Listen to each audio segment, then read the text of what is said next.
শীতের দিনে গরম গরম ফুলকপির পাকোড়া বা পাতাকপির পাকোড়া বা বড়া যেটাই বলেন, অনেক তো টেস্ট।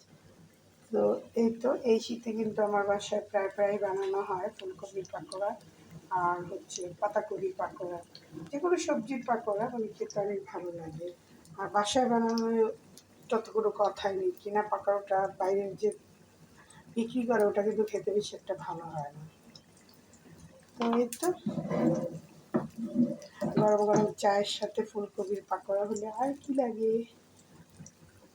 তো আমার পাকোড়াগুলো বানানো শেষ, আর আমি একটু পেঁয়াজের পাকোড়াও করে নিয়েছি, আর উপরে একটু বিট লবণ আর চাট মশলা ছিটিয়ে নিয়েছি। আপনারা এটা ইচ্ছা যে যেভাবে ভালো লাগে চাট মশলা বা ম্যাগি মশলা উপরে ছিটিয়ে খেতে পারেন। আর সাথে আছে গরম গরম ধোয়া ওঠা চা। তো শীতের বিকাল নাস্তাটা যদি এরকম হয়, কোনো কিছু ভাজা পোড়া ঘরে হেলদি, তাহলে তো কথাই নেই।